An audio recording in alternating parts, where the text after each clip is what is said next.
Still looking at the petrol development now, meanwhile, daily commuting in Lagos seems to be getting tougher as many Nigerians grapple with the effects of the hike in the price of petrol. Our correspondent Abimbola Agbebi tells us more in this report. The vibrant streets of Lagos, known for its heavy vehicular movement, had a different view on this morning.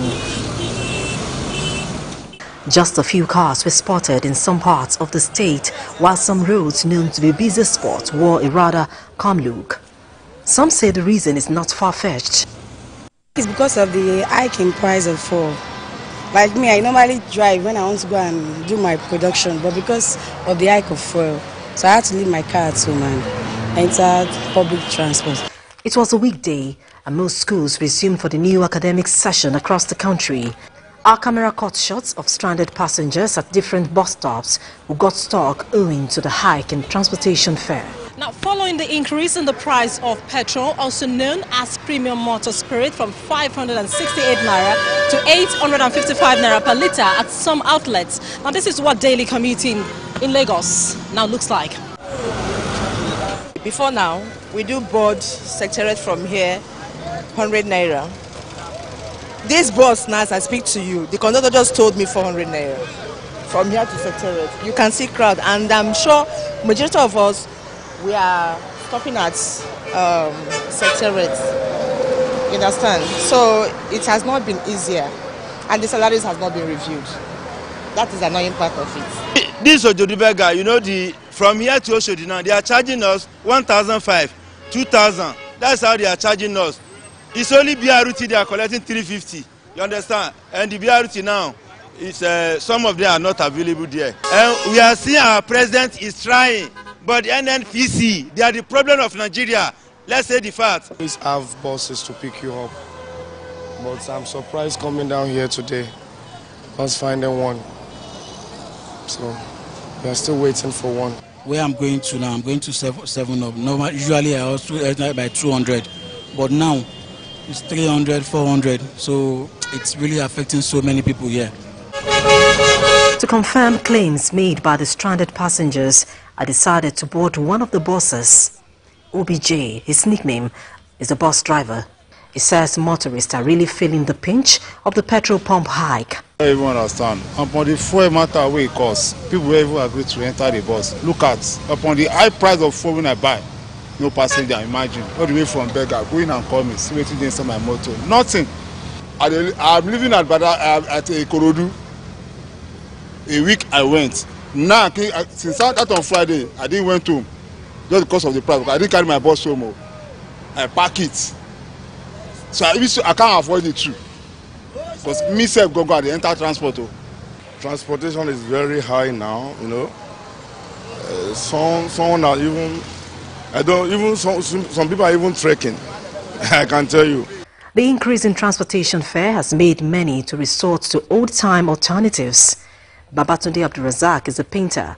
He said trekking long distances has been the only option to reduce his daily spending on transportation. I'm trekking now because the cost of transport is very high now, and the cost of living, everything has increased, and there is nothing. The frustration of everything is on everybody's face now. The situation of this country now, everybody's really facing it. How can I do it? Just to try a little bit leg it. I have to just leg it down to the bus stop.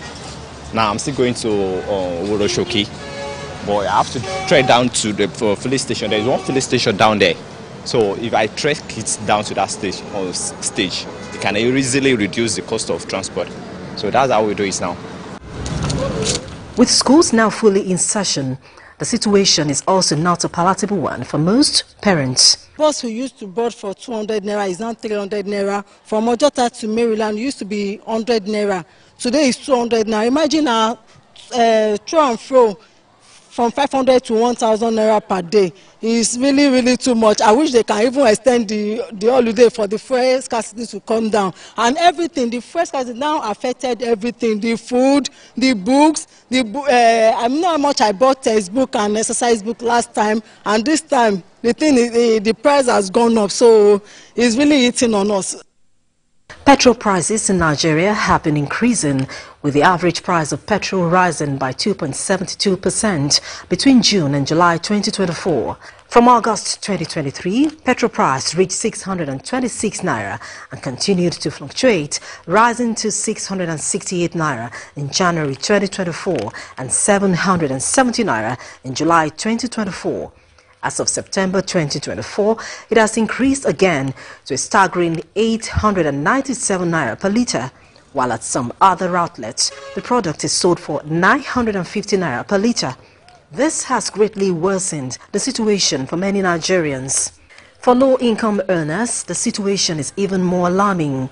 Meanwhile, the Nigerian National Petroleum Limited has commenced loading of premium motor spirit at the Dangote refinery in Lagos State.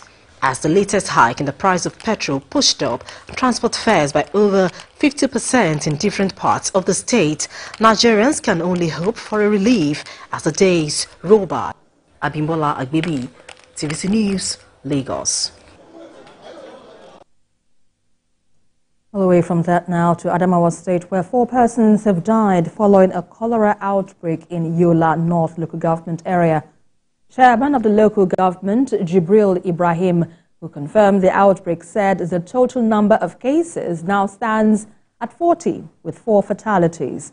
He added that the health officials are closely monitoring the situation and samples collected from the outbreak have tested positive to the infection. He urged the Adamawa State government to take swift actions to contain the spread. Meanwhile, local health council authorities, while confirming the casualty to TVC News, said the deaths resulted from 40 cases recorded between September 4th and 15th from Alkawa Ward, Ajia Ward and Limawa Ward, all in Yola North.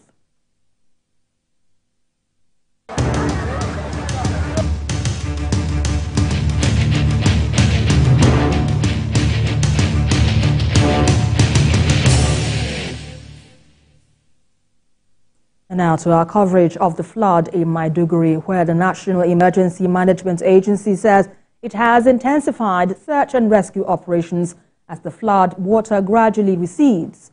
So far, more than 500,000 persons are seeking refuge in about 29 camps across the state. And TVC News senior reporter Jesse Tafida reports. For almost 1 week, flood waters have turned large parts of Maiduguri, the Borno state capital, into swamps. Almost all residents of the town have been impacted, and the extent of the damage is still unknown. Over 45% of the area's commercial and densely populated areas have been severely damaged by flood waters. But as the waters recede, the National Emergency Management Agency has intensified its search and rescue operations, and more people have now been evacuated from their homes. We also have additional tents due to the large number of people that have trooped in here. The Camp Coordination and Camp Management Office has also been set up to work with other partners. All the sectors, health, water, sanitation and hygiene, security and other sectors are being set up with partners supporting and the co-leads. The agency is working with the state government to ensure that all necessary steps are taken to meet the growing demands of residents as additional camps are established. The challenges we have, which we've discussed, and I think we are overcoming them, are of water, sanitation and hygiene. Of course, because of the large number of people we have, we're trying to avoid a situation of outbreak. The Borno State government directed the Ministry of Environment and Health through the GM Bosepa. They've been able to come and clean up the place. They were mandated to have 24-hour service in the camps to clean up these places, and they have been doing it. Residents of the state are yet to come to terms with the destruction of their homes, businesses and vital infrastructure. The devastation caused by the flood is unprecedented. Humanitarian workers and development partners are complementing efforts of the government by providing for the needs of more than 200,000 people in various camps within the city. Jesse Tafida, TVC News, Maiduguri. Still in Maiduguri, where the Nigerian Correctional Service says it has intensified